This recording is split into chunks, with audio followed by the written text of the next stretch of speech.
The intervention was scheduled for 3 p.m. on a Sunday, because, apparently, that's when dreams go to die in the Sterling household. I walked into our family's formal dining room to find them all assembled like a tribunal. Catherine sat at the head of the table in her pearl necklace and disappointed expression. Arthur was adjusting his reading glasses with that particular mixture of concern and condescension. My older brother, Harrison, sat in his perfectly pressed polo shirt, and his wife, Blair, was clutching her designer purse, like it might shield her from my apparent failure. "Sit down, Eleanor," Catherine said, gesturing to the chair they'd positioned directly across from everyone else. "The defendant's chair. We need to talk."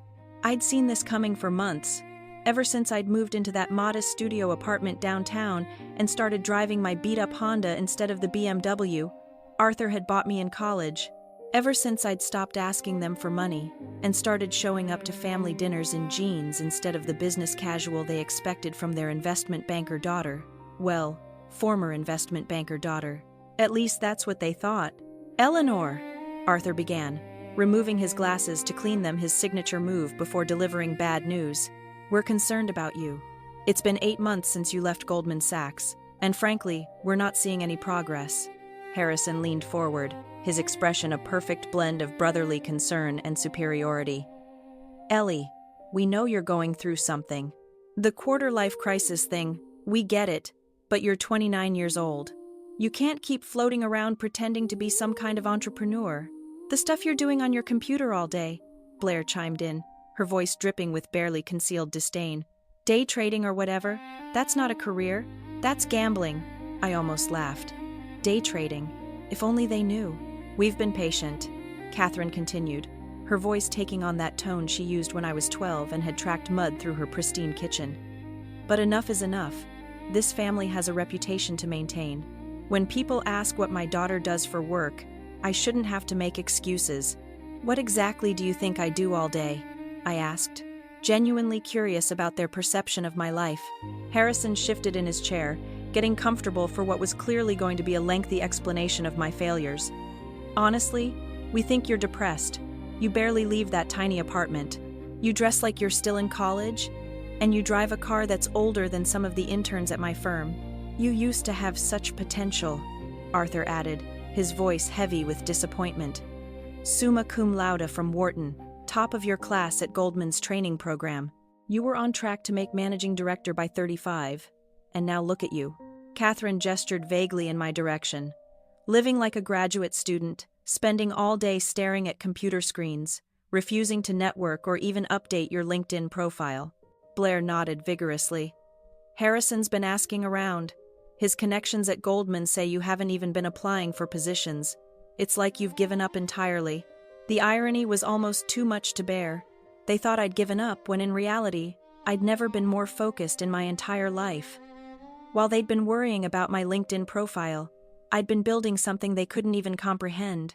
"So, here's what's going to happen," Catherine announced, clearly having rehearsed this moment. "We've set up interviews for you at 3 different firms." Arthur pulled some strings. "I don't need—" "Yes, you do." Her voice cut through mine like a blade. "Eleanor, we're not asking, we're telling. You're going to interview at Merrill Lynch on Tuesday, JP Morgan on Thursday, and Goldman wants you back. They'll start you as a VP if you can prove you're serious." Harrison pulled out a folder, of course. He had a folder, and slid it across the table. "I've taken the liberty of updating your resume. Obviously, we've had to get creative with the employment gap, but we're calling it independent financial consulting. We've also found you a proper apartment," Blair added, producing her phone to show me listings. "There's a beautiful 2-bedroom in Arthur's building, much more appropriate for someone of your background." "The Honda has to go," Arthur said flatly. "I'm not having my daughter drive around town in a 15-year-old car with a dent in the bumper. There's a BMW dealership right by the office. We can go tomorrow." I stared at them all. These 3 people who thought they knew exactly what was best for me, who had reduced my entire existence to a series of problems that needed their solutions. They saw my modest lifestyle as failure, my independence as delusion, my contentment as depression. "And if I refuse?" I asked quietly. The silence that followed was deafening. "Then we're done enabling you," Catherine said finally. No more family dinners until you get your act together. No more invitations to holidays or events. And absolutely no financial support if you change your mind about needing help. Eleanor. Arthur's voice was gentle but firm. We love you, but we can't watch you waste your life anymore. You're intelligent.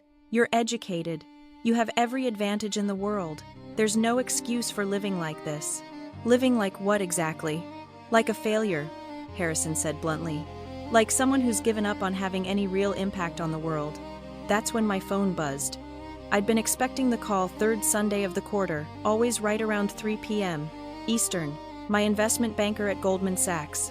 Ironically enough, though, he worked in a completely different division than where I used to be employed.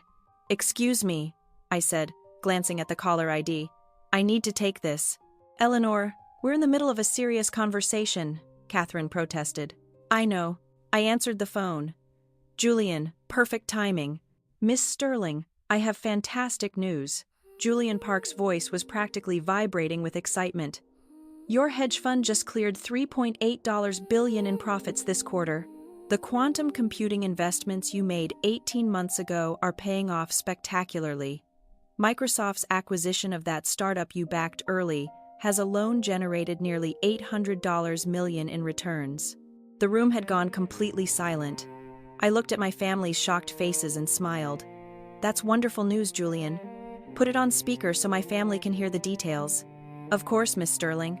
Your fund, Apex Capital Management, has officially become one of the top 10 performing hedge funds in North America.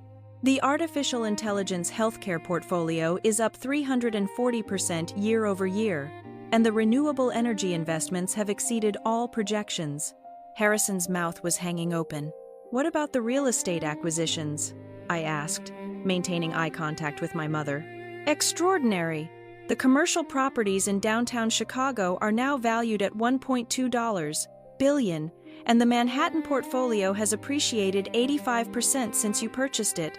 Oh, and congratulations on the Forbes 30 Under 30 feature coming out next month. They called you the most innovative hedge fund manager of the generation. Blair's designer purse slipped from her lap and hit the floor. Julian, can you remind me of our current assets under management? Absolutely. As of market close on Friday, Apex Capital Management oversees $122.7 billion in assets. Your personal net worth, including your holdings in the fund and real estate portfolio, is approximately $4.1 billion. You're officially one of the youngest billionaires in financial services history. The silence in the room was profound. Thank you, Julian. Email me the quarterly report, and let's schedule a call tomorrow about the biotech opportunities we discussed. Will do, Miss Sterling. Oh, and the Treasury Secretary's office called. They'd like to schedule a meeting about your proposal for sustainable banking regulations. Apparently, your white paper on cryptocurrency integration has caught their attention. Perfect. Have Sarah set something up for next week? I hung up and looked at my family. Arthur's glasses were fogged up. Catherine's pearls seemed to have lost their luster. Harrison looked like he'd been hit by a truck. So, I said casually, settling back in my chair. What were you saying about my wasted potential? The folder with my updated resume sat unopened on the table between us. Eleanor, Catherine's voice was barely a whisper. I don't understand. How? When did you start a hedge fund? About 2 years ago. Right around the time you all started worrying about my career trajectory.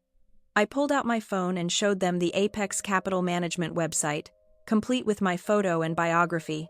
Turns out that gambling Blair mentioned. I'm pretty good at it. Harrison finally found his voice. $4 billion. You have $4 billion. Give or take. The markets fluctuate. I shrugged. Though I should mention, Harrison, that your firm Williamson & Associates? They're one of my clients. I've been managing about $200 million of their pension fund for the past 18 months. Your boss, Mr. Kensington, speaks very highly of my work. His face went from pale to green. But how? Arthur asked, still struggling to process the information. How did we not know? How did you hide something this big? I didn't hide it. You just assumed that because I wasn't living the life you expected, I must be failing. When I moved into that studio apartment, it's because I wanted to stay focused and avoid distractions. When I started driving the Honda, it's because I believe in living below my means. When I stopped asking for money, it's because I was making my own. Blair was staring at her phone, clearly having Googled my name. You're actually famous. Forbes, Bloomberg, Wall Street Journal. They've all written articles about you. The mysterious fund manager, who came out of nowhere. I nodded. That's what they called me, though I suppose it was only mysterious to people who weren't paying attention. Catherine looked like she was going to cry. Eleanor, why didn't you tell us? When? During the quarterly family dinners where you spent the entire time asking when I was going to get a real job, or maybe during the phone calls where you worried about my concerning lifestyle choices. I kept my voice gentle but firm. Mom, I tried to share what I was doing. Remember last Christmas when I mentioned the quantum computing investment? You told me I was playing with money I couldn't afford to lose. We were trying to protect you, Arthur said weakly. From what? From success? From independence? From proving that your way isn't the only way to build a career? Harrison was still staring at the website on my phone. The real estate portfolio. You own half of downtown Chicago. Not half, about 15%, though I am in negotiations to acquire the building where your firm has its offices. I smiled at him. Don't worry, I'm not planning to raise your rent. Family discount. Looking at their faces, I realized this moment was about more than just money. It was about perception versus reality. If this story touches you, or if you've ever felt judged by people who didn't see your true potential, please consider subscribing to the channel and sharing this video. It helps me grow and continue sharing stories like this one. The intervention that was supposed to save me from my failures had turned into something else entirely. My family sat in stunned silence, trying to reconcile the daughter they thought they knew with the billionaire hedge fund manager sitting across from them. The BMW, Blair said suddenly. You could buy a fleet of BMWs. I could, but I like my Honda. It's reliable, it gets good gas mileage, and it reminds me that wealth doesn't have to define how you live. I looked around the table at each of them. That's something I learned watching all of you actually. How unhappy expensive things can make you if you're trying to impress people instead of being authentic. Catherine's perfectly composed facade finally cracked. Eleanor, I'm so sorry. We thought. We were so worried. I know you were, and I understand why. From the outside, my life probably did look concerning. But maybe that's the lesson here. That success doesn't always look the way we expect it to. Arthur cleared his throat, his business instincts finally kicking in. Eleanor, this is extraordinary. I mean, truly extraordinary. But why the secrecy? Why not include your family in your success? Because it wasn't about you, I said simply. For the first time in my life, I was building something that was entirely mine. Not Eleanor Sterling, daughter of Arthur Sterling, the real estate developer. Not Eleanor Sterling, sister of Harrison Sterling, the corporate lawyer. Just Eleanor Sterling, hedge fund manager. But we could have helped, Harrison protested. We have connections, resources. Harrison, in the last 2 years, I've had dinner with 3 Federal Reserve governors, advised 2 Senate committees on financial regulation, and been personally thanked by the president for my economic recovery proposals. I think I'm doing okay on the connection front. The magnitude of what I'd accomplished was finally sinking in for all of them. The Forbes 30 Under 30, Catherine said slowly. You're going to be on the cover of next month's issue. The article focuses on how I've revolutionized sustainable investing. I pulled up the preview on my phone. They called me the Conscience of Wall Street, which is ironic considering you all thought I abandoned Wall Street entirely. Blair was furiously typing on her phone. Eleanor, there are articles about you in the Financial Times. The Economist. How did we miss all of this? Because you stopped paying attention to what I was actually doing and started focusing on what you thought I should be doing. The room fell quiet again as the full weight of their misjudgment settled over them. Finally, Arthur spoke. Eleanor, can you forgive us? We thought we were helping, but clearly we were being parents, I finished. Overprotective, slightly overbearing parents who love me and want what's best for me, even if your definition of best needed some updating. Harrison looked at the folder he brought my revised resume, carefully crafted to hide what he thought was a failure, but was actually the most successful period of my life. I feel like an idiot. Don't. You feel like a big brother who was trying to look out for his sister, even if your methods were a little heavy-handed. A little, Blair laughed, and some of the tension finally broke. We staged an intervention for a billionaire. In my defense, Catherine said, a small smile finally appearing on her face. You do drive a very concerning car for someone worth $4 billion. I'm thinking of upgrading, I admitted. Maybe something from this decade. Arthur was studying the quarterly report Julian had sent to my phone. Eleanor, these returns are incredible. How did you know to invest in quantum computing before anyone else was talking about it? Because I spent 2 years at Goldman watching everyone chase the same opportunities. I realized that the real money was in technologies that were 3 to 5 years ahead of mainstream adoption. I leaned back in my chair, finally relaxing for the first time since I had walked into the room. Plus, I had an advantage none of the other fund managers had. You all taught me to think long-term. Every family dinner where you talked about building generational wealth, every lecture about the importance of patience and strategy. I was listening. I just applied it differently than you expected. The irony wasn't lost on any of us. The values they'd instilled in me had led to success beyond anything they'd imagined. But because that success didn't look like their success, they'd missed it entirely. So, what happens now? Catherine asked. With us, I mean, are you still willing to be part of this family, after we've been so ridiculous? Mom, you're still my family. This doesn't change that.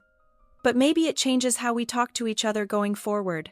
Meaning maybe next time you're worried about my choices, you ask questions instead of staging interventions. Maybe you trust that I'm capable of making good decisions, even if they're different from the decisions you would make. Harrison nodded slowly. And maybe we celebrate your successes, instead of trying to fix what we think are your failures. That would be nice. Arthur was still staring at the numbers on my phone. Eleanor, I have to ask. Do you need anything from us? I mean, clearly not financial support. But, actually, yes. I smiled at him. I need you to stop worrying about me. I need you to trust that I know what I'm doing. And I need you to understand that my version of success might not look like yours, and that's okay. Deal, Catherine said immediately. Though I reserve the right to worry about you for non-financial reasons, like whether you're eating enough vegetables and getting proper sleep. That's fair. Mother's privilege. Blair was still scrolling through articles about me. Eleanor, there's a photo of you at some charity gala with. Is that the Secretary of Commerce? Probably. I attend a lot of those events. Networking, you know. I winked at Harrison. Turns out I'm pretty good at it when I'm not being told I need to network more. The afternoon that had started as an intervention about my failures had turned into something completely different.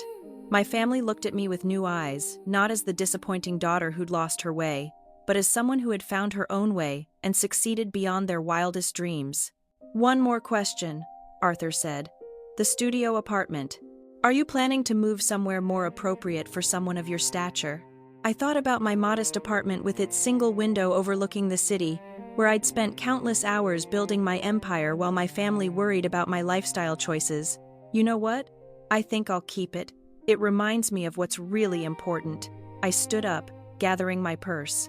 Besides, some of the best work gets done in small spaces with minimal distractions. As I headed toward the door, Catherine called after me. Eleanor, next Sunday dinner. Would you like to tell us about what you're working on now? I mean, really tell us. I turned back to look at them, my well-meaning, loving, completely humbled family. I'd love that, Mom. I've been working on something pretty exciting, in sustainable agriculture technology. $4 billion is just the beginning. And with that, I left them sitting around their formal dining table, probably trying to figure out how they'd so completely misunderstood the daughter they thought they knew so well. The intervention was over, but our real relationship was just beginning. But is it true that you were unaware your daughter founded and currently runs this company? She never told us, Dad said defensively. Did you ever ask? I spoke for the first time since they'd arrived. Everyone turned to look at me. I stepped out from behind the counter, untying my apron. Did any of you ever ask what I was actually doing with my business? Did you ask about revenue or expansion plans? Or employee count? Did you ever visit a single location? Did you read the Forbes article when I sent you the link? Did you congratulate me when we hit 400 locations last month? Silence. You didn't ask because you didn't care, I continued. My voice was calm, steady. I'd practiced this speech in my head 1,000 times. You decided years ago that I was a disappointment and nothing I did was going to change that. So, I stopped trying to change it. I built my company. I became successful. And I did it without your support, or your approval, or your belief. Sarah, please. Mom's voice cracked. We made a mistake. We're sorry. You're not sorry, I said quietly. You're embarrassed. There's a difference. You're sorry that you got caught on camera calling me a failure in front of customers and corporate executives. You're sorry that your behavior is probably going viral on TikTok right now. But you're not actually sorry for 39 years of making me feel worthless. That's not fair, David said. Isn't it? I turned to him. When's the last time you asked about my life, David? When's the last time any of you treated me like an actual member of this family instead of an embarrassment you had to tolerate at holidays? Elena cleared her throat. Miss Bennett, CEO Bennett, what would you like us to do with this situation? I looked at my family. Dad looked defeated. Mom was crying. Jessica was pale and shaken. David was staring at his shoes.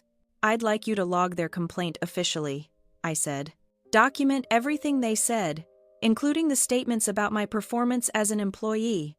Note that the complaint was filed by family members who were unaware of my position in the company. And then, Elena asked, and then I'd like you to ban them from all Summit Coffee locations permanently. Mom gasped. You can't do that. I literally can, I said. I own the company. Elena, please add Arthur Bennett, Margaret Bennett, Jessica Bennett, and David Bennett to our banned customer list. Security at all locations should be notified. Sarah, please. Dad's voice was desperate now. Don't do this. We're your family. You're right, I said. You're my family. And you spent my entire life making me feel like I didn't belong. You mocked my dreams, dismissed my achievements, and today you tried to get me fired from my own company because you assumed I was a failure. So, yes, I'm doing this. Maybe when you want your morning coffee and you have to drive past 4 Summit locations to find somewhere else, you'll remember this moment. The CEO would like a word, Elena said formally to my father. I looked at him directly. The word is goodbye, Dad. Take your complaint, your apologies, and your embarrassment, and leave my store. Diane, our legal counsel, stepped forward. If any of you attempt to contact Miss Bennett, her employees, or any Summit Coffee location, it will be considered harassment, and we will pursue legal action. If you speak to the media about this incident, we will pursue defamation claims. If you post on social media about the company or its CEO, we will have our legal team review every word. Am I making myself clear? They nodded silently. Good, Diane said. You have 5 minutes to leave the premises. They left in under 2. After they were gone, the coffee shop erupted. Customers who'd been watching the whole thing broke into spontaneous applause. Tyler looked like he might cry from relief. Elena's executive team was already on their phones, managing the PR situation. If this story touched you, please subscribe and share the video to help me grow it. Really supports me in creating more content like this. Elena approached me quietly. Are you okay? I'm fine, I said. And surprisingly, I was. I felt lighter than I had in years. For what it's worth, Elena said. You're an excellent barista. Your espresso was perfect, I laughed. Thanks. I learned from the best myself, at my first location 14 years ago. What do you want to do now? I looked around the coffee shop. The worn furniture, the old machines, the chipped paint. My first real business, grown into an empire. Built without my family's help. Built despite their disbelief. I want to finish my shift, I said. Tyler, I'll work the afternoon rush with you. Elena, I'll meet you back at headquarters tomorrow morning to discuss the renovation timeline for this location. Let's accelerate the schedule if we can. This store deserves better. Yes, ma'am, Elena said with a smile. I put my apron back on and returned to the counter. Tyler was still looking at me with awe. Miss Bennett, When I'm in uniform, it's just Sarah, I told him. And Tyler, you did great today, protecting your employees, standing up to aggressive customers, calling for backup when you needed it. That's exactly the kind of management we need. I'm putting you in charge of training new managers for our Pacific Northwest expansion, 40 new locations in the next 18 months. Interested. His eyes went wide. Are you serious?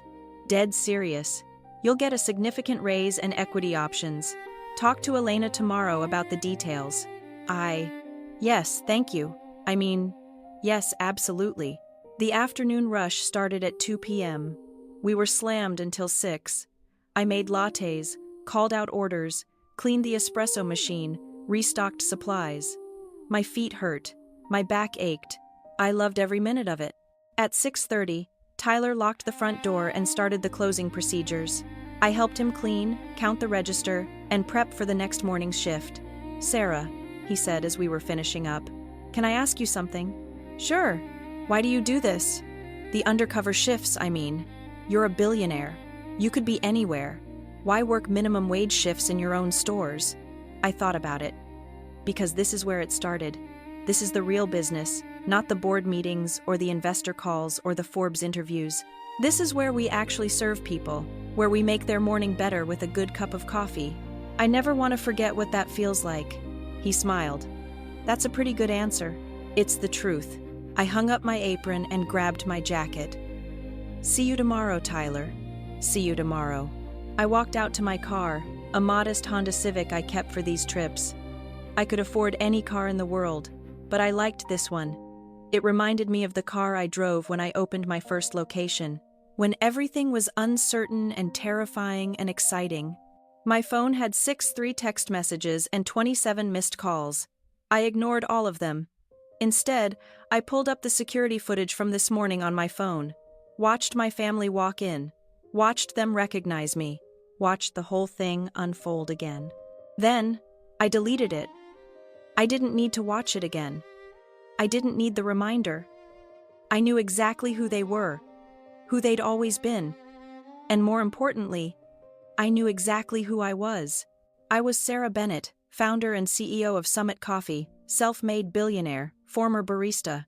And I didn't need their approval anymore. I never had. I drove to my Portland apartment, the modest 2-bedroom place I kept for trips like this. Tomorrow, I'd fly back to Seattle, back to my real home, back to headquarters. I had board meetings, investor calls, expansion plans to review. But tonight, I was just Sarah. The girl who took a risk on a failing coffee shop. The girl who proved everyone wrong. The girl who won. 3 weeks later, a package arrived at my Seattle office.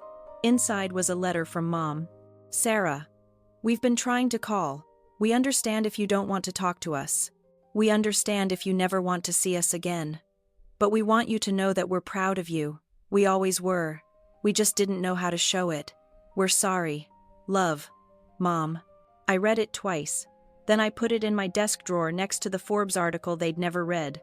Maybe someday I'd respond. Maybe someday I'd forgive them. But not today. Today I had a company to run, an empire to build, a life to live, and I was doing it all on my own terms. Exactly the way I'd always wanted. Without them.